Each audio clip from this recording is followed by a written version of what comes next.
বন্ধুরা এই দেখো, শিউলি এত শরীর খারাপের মধ্যেও সত্যি রান্নাটা করতে কত ভালোবাসে। এবার থালা সাজিয়ে দিয়েছে আমাকে একবারে, তুমি বাড়িতে আসো। অবশ্য ডিম করা হয়েছে, কিন্তু ডিমের দেখো, ডিম কষা, পটলের তরকারি, আলু ভাজা, ডাল, চাটনি, ছেলের জন্য মাছ। হ্যাঁ, এত রান্না করে কেউ? বলেছিলাম প্লেন ডিমের ঝোল ভাত, ছেলের জন্য একটা মাছের ঝোল বা ভাজা করে দেবে। এত কিছু রান্না করে দিয়েছে।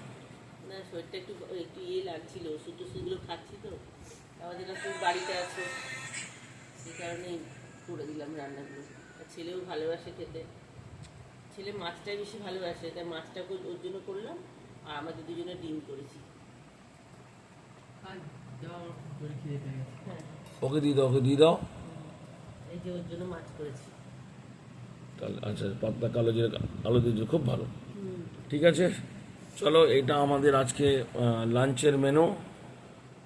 শিউলি আগে থেকে একটু ভালো আছে, হ্যাঁ, আগের থেকে একটু ভালো আছে। আশা করছি যে আজকের মধ্যে ওষুধ টষুধ খেলে যদি আর ঠান্ডা না লাগে ঠিকঠাক হয়ে যাবে। আমার গলাটা পুরো একদম বসে গেছে। সবারই এখন লাগবে, হ্যাঁ, শীতে তো ঠান্ডাটা পড়ছে না সব। এইটা আমাদের আজকে লাঞ্চের মেনু। আমরা খেয়ে নিচ্ছি, তোমরাও তাড়াতাড়ি করে খেয়ে নাও।